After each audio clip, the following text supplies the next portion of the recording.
So I'll go into the breath work, into the body, into, really out of the mind, out of the mind, out of the mind. And some people need to kind of be slapped out of that.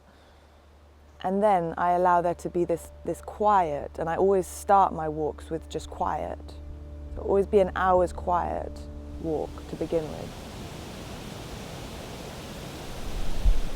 I think it all started probably about 2 years ago when I decided to walk across Spain for my mum, who was diagnosed with Parkinson's. So I walked for 6 weeks, every day pretty much, about 6 hours a day. And it just changed everything in my life, to be honest. I put everything into perspective. After a while, constant footsteps, that's everything you hear.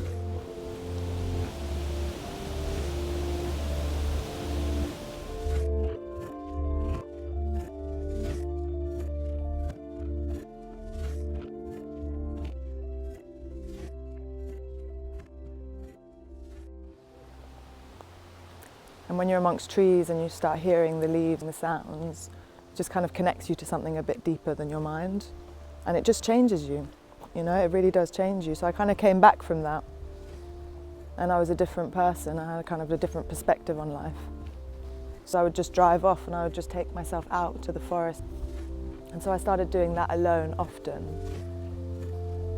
And every time I'd come back from it, I'd have this new energy about me and this new calm, this new peace in my mind. And I think people started seeing it, because then people were saying to me, oh, that's really cool that you do that. I would never do that.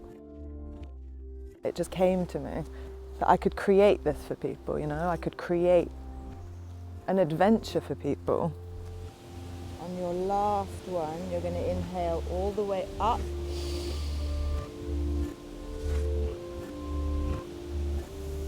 Release the breath, keep the posture.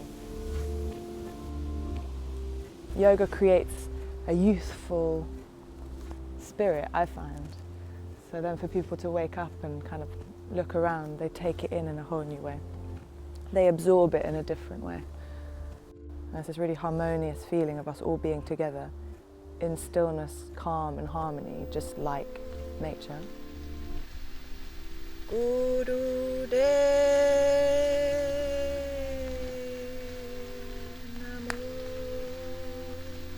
Holding the breath at the end and pulling in the root lock and bringing your eyes to your third eye.